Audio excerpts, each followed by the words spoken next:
गांव में एक औरत का कोई बच्चा नहीं था। वह औरत गांव के मुखिया की पत्नी थी। उसकी शादी को काफी समय हो गया था। सब लोग उसे बांझ कहा करते थे। सारे गांव वाले उसका मुंह भी नहीं देखना चाहते। कहते थे कि इसका मुंह देख लिया तो पूरा दिन बेकार चला जाएगा। पर मुखिया की पत्नी थी, इसलिए लोग थोड़ी बहुत बातचीत कर लिया करते थे। एक दिन गांव में एक फकीर बाबा भिक्षा मांगते हुए आ पहुंचता है तो वह बातों ही बातों में उसका हाथ देखने लग जाता है और कहता है, आपको बच्चा नहीं है ना? वह बोली, आपको कैसे पता चला? हम हस्तरेखा में निपुण है और हाथ देखकर यह बता सकते हैं कि क्या होने वाला है, क्या होगा। अच्छा, तो यह बताओ कि मेरे बच्चा कब होगा? आपको भगवान ने बच्चा तो नहीं दिया, पर मैं एक रास्ता बताता हूं। वह सुनो, अमावस्या की रात को किसी एक ऐसे लड़के की बलि पीपल के पेड़ के नीचे दो जो अपने माँ बाप का एकलौता पुत्र हो और उसके खून से अपने बाल धोना। फिर कहना, ये प्यासी आत्माओं, ये बलि मेरी तरफ से स्वीकार करो और मुझे एक पुत्र दे दो।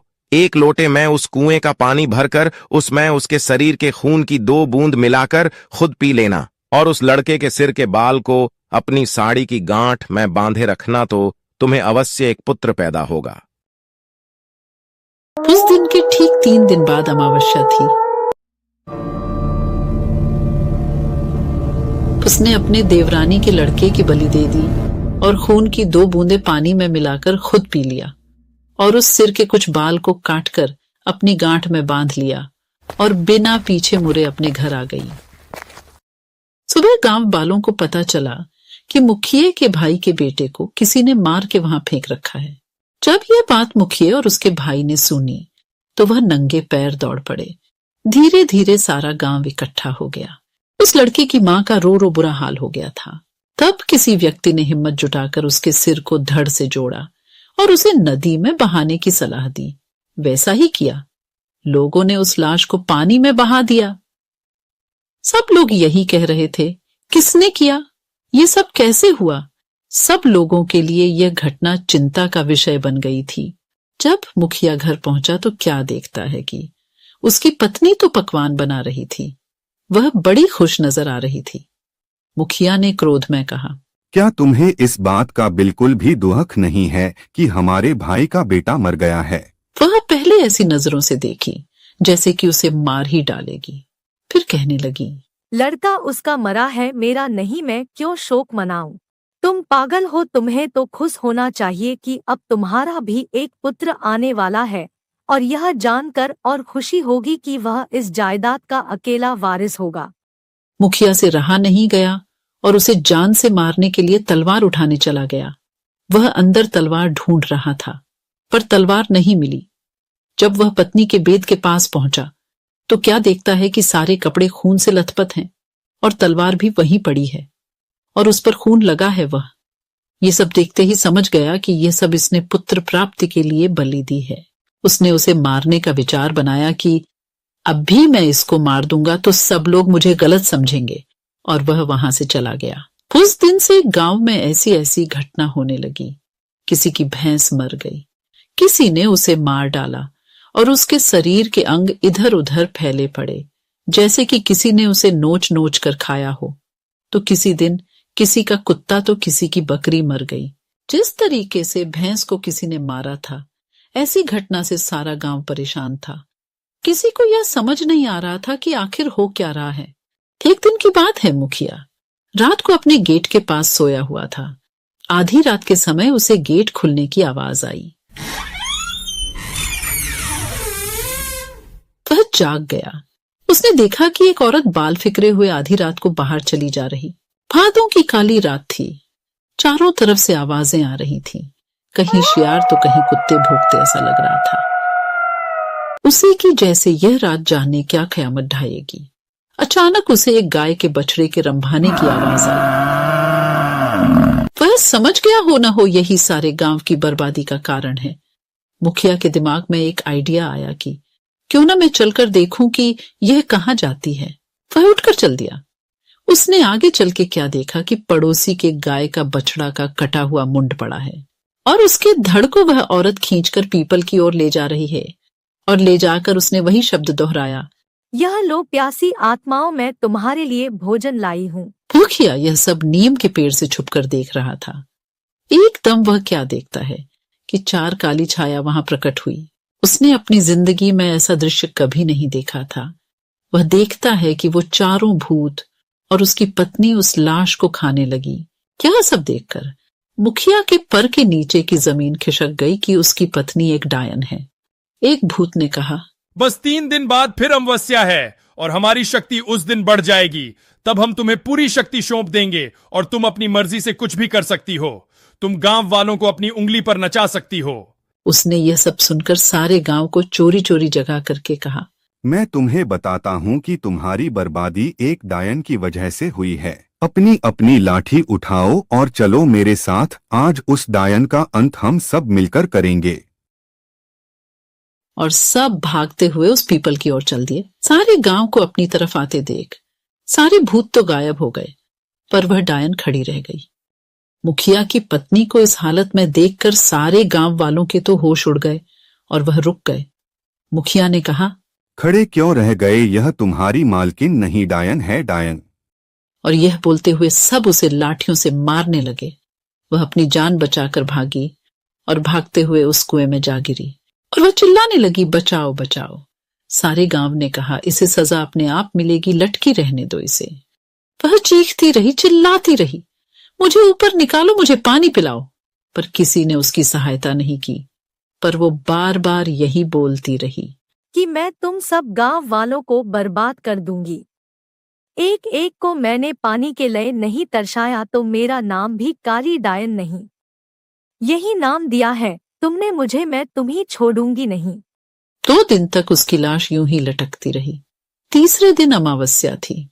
उस दिन की रात के बाद उस लाश का पता नहीं चला कि कहाँ गई उसकी लाश। कुछ दिनों बाद गांव के कुएं का अचानक पानी सूख गया तो वो लोग परेशान हो गए। कुछ दिनों बाद क्या देखते हैं कि जिस कुएं में वह मारी थी वह पानी से भर गया है। सुबह जब कुछ लोगों ने कहा चलकर पानी खींचते हैं। यह एक अंधेरी और तूफानी रात थी। बारिश जोरों से हो रही थी और हवाएं तेज चल रही थीं। एक छोटा सा गांव था।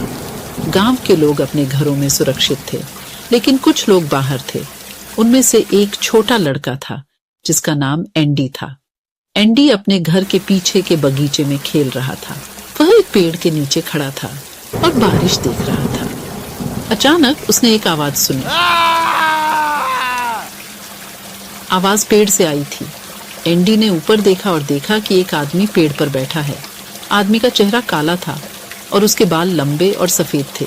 उसके हाथ लंबे और पतले थे और उसके नाखून लंबे और कांटेदार थे। आदमी का चेहरा क्रोध से भरा था। उसने एंडी को देखा और कहा, मुझे तुम्हारा खून चाहिए। एंडी बहुत डर गया। उसने भागने की कोशिश की, लेकिन आदमी बहुत तेज था। उसने एंडी को पकड़ लिया और उसके गले पर दांत गड़ा दिए। एंडी चीखता रहा, लेकिन कोई सुनने वाला नहीं था। आदमी ने एंडी का खून पिया और फिर वह गायब हो गया। एंडी को बचाया नहीं जा सका। उसका शरीर पेड़ के नीचे पड़ा मिला।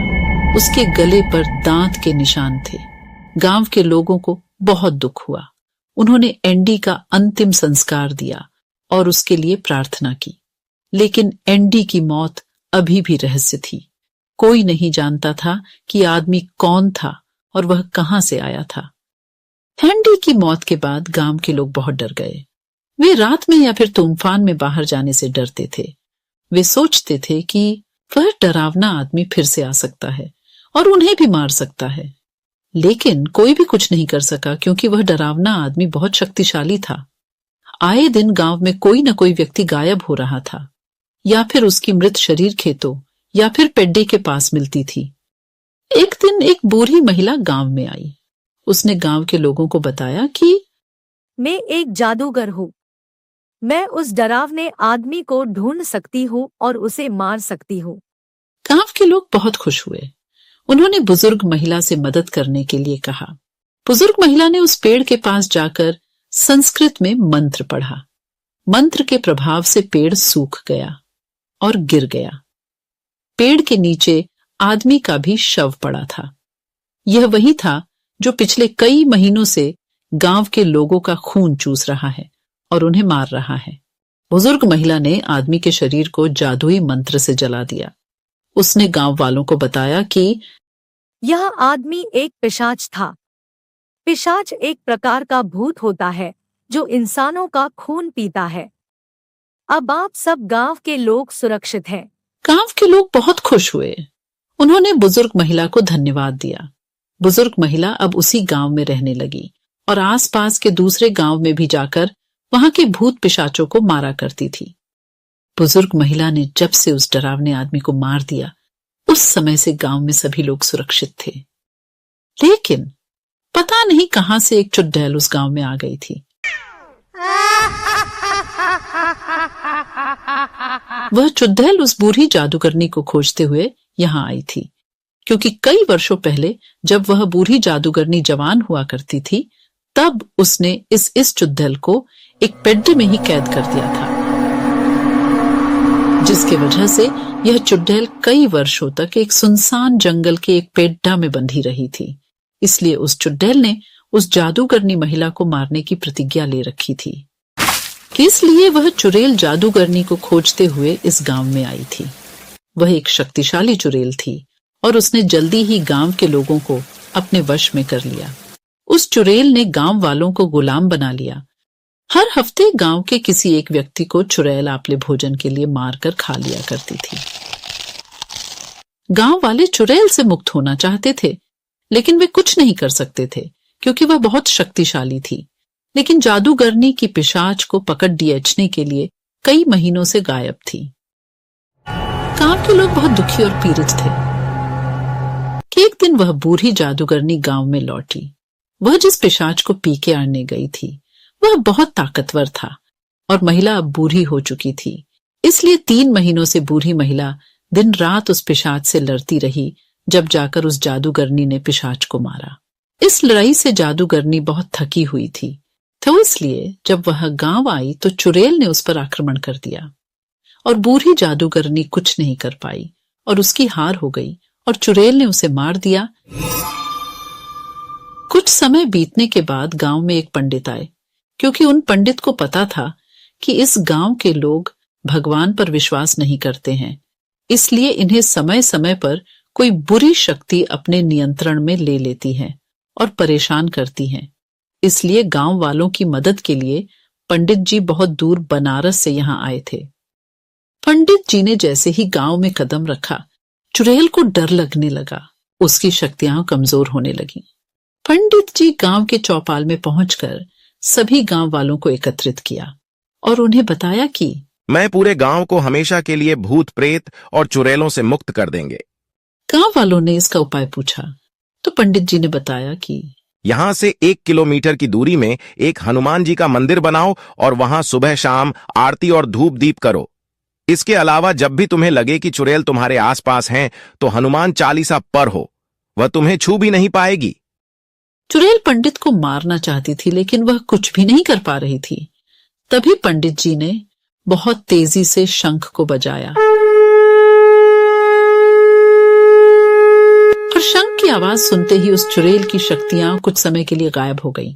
वह जल्दी से वहां से उड़कर दूर जंगल में चली गई। गांव के लोगों ने वैसा ही किया जैसा कि पंडित जी ने कहा था। गांव के लोग अब पूजा पाठ करने लगे थे, जिसकी वजह से वह चुड़ैल कभी भी गांव में नहीं आ पाई। वह जंगल में ही रहकर अपने शिकार को खोजा करती थी। लेकिन जब भी गांव वाले जंगल जाया करते थे तो वह हनुमान चालीसा का पाठ करते हुए जंगल जाते थे। इसलिए चुड़ैल को जब हनुमान चालीसा के बोल सुनाई देते तो वह वहां से उड़कर दूर चली जाती थी। इस तरह देखते ही देखते पूरे भारत में गली गली में मंदिर बन गए और हर कोई हनुमान चालीसा का पाठ करता हुआ आपको मिल ही जाएगा।